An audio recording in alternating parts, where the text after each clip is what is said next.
तर मी बोलत होतो, सगळेच आता गणपतीला जायला निघतील कोकणात, स्पेशली कोकणी लोक. हजारो गाड्या, हजारो बसेस आणि बऱ्याच ट्रेन्स जाणार आहेत. तर बरीच गर्दी होणार आहे, दरवर्षी होते. आणि रस्ता मध्ये मध्ये अजूनही काम चालू आहे, त्यामुळे बऱ्याच ठिकाणी डायव्हर्जन्स असतील अजूनही आणि रस्ताही खराब असेल. त्या ठिकाणी ट्रॅफिक जॅम होण्याची खूप शक्यता आहे. तर ट्रॅफिक जॅम तर होणारच आहे, बॉटलनेक आहेत बरेच. सो अशा ठिकाणी आपण सगळ्यांनी सहकार्य करून रॉंग साईडला गाडी न टाकता सगळे व्यवस्थित जातील असं जर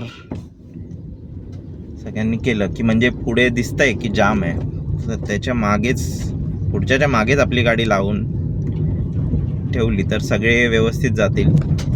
कारण जिथे पुढे एक लेन होणार आहे तिथे मागे ऑलरेडी 2 लेन आहेत. तर त्या 2च्या 4 करून तुम्ही काहीच त्याचं म्हणजे कोणालाच फायदा नाही होणार आहे. सगळे अडकून बसतात त्या गोष्टीमध्ये, आणि आपण ही गोष्ट दरवर्षी बघतो.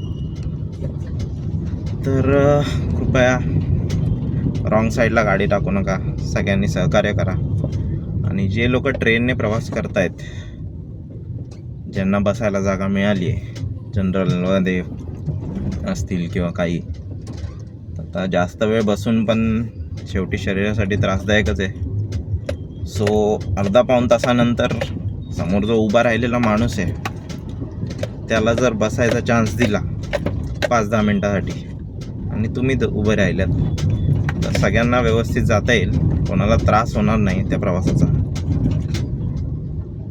सगळे आपलीच माणसं आहेत, सगळे कोकणी आहेत. सो जरा सांभाळून घ्या एकमेकांना आणि सगळ्यांचाच प्रवास नीट होऊ दे असा प्रयत्न करूया.